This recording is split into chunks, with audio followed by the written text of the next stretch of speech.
สำหรับช่วงนี้การที่ว่ามาเข้าสู่บรรยากาศลำวงสมัคคีคอมต่อไปพี่น้องเขานะลำวงสมัคคีคอมนี้ถือว่าฝากตอนให้ทั้งบรรดาทานพี่น้องเขาแขกผู้มีเกียรติทุกๆภาคส่วนทุกตัวทุกทักหัวปวดสูตรนำกันเป็นพิเศษพี่น้องเขานะและจากจากทางทีมงานดนตรีเขาการที่ว่าสิตอบสนองให้เป็นทั้งจังหวะซึ่งบัดนี้พี่น้องเขาเนาะขอสาวบ่ได้พี่น้องเขาตามคำเสนอของทั้งพี่น้องเขาเสนอกันเข้ามาเนาะจากทางทีมงานศิลปะดนตรีบุญทวีไซเขาเสริมสร้างบรรยากาศมอบให้ม้วนนำกันพี่น้องคอยจากใจทางทีมงานดนตรีเขามอบให้เนาะขอเชิญอันสดๆกันเลยทั้งอาจารย์นักดนตรีเนาะ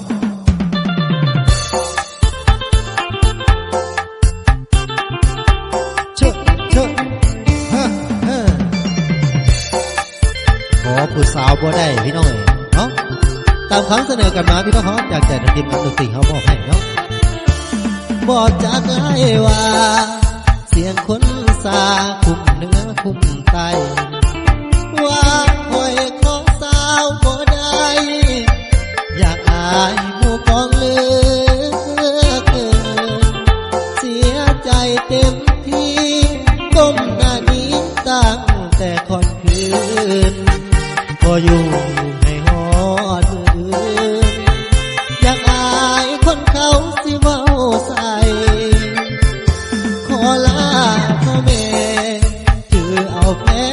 กระเป๋าเสื้อผ้าอดกัน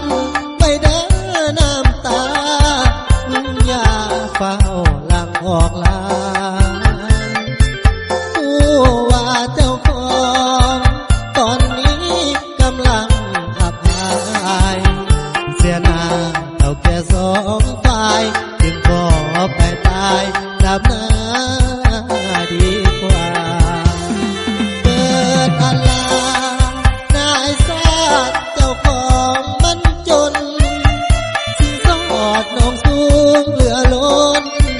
คนจนจึงได้ถอนตัวขอลาก่อนเด้ออายลาก่อนเด้อทูลหัวสามีบ่ได้เป็นผัวแต่ย้อนบุญหัวอายน้อยบ่จักไล่ว่าเสียงคนสาดังเบิดทุกบ้านบ่อยู่ให้คนเขายันสู้กับฟันไปหน้าบ่ถอยถือเป็นบทเรียนที่เฮาขอสาแล้วปล่อยอกหักเจ็บคักแท้คอย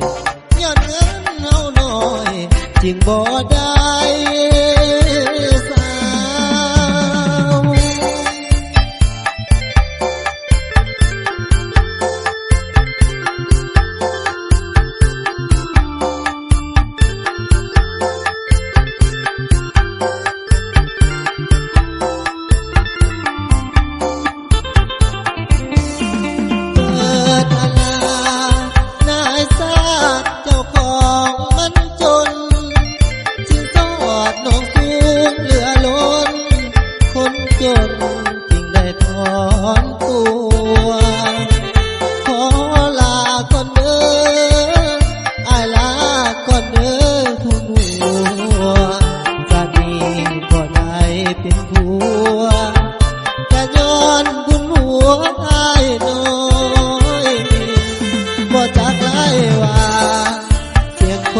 สาวดังเบิดทุกบ้าน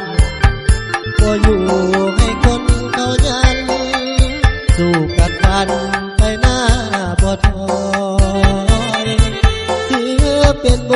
ทเรียนที่เฮาขอสาวแล้วปล่อยอกหักเจ็บคักแท้คอยยอดเงินเฮาน้อยจริงบ่ได้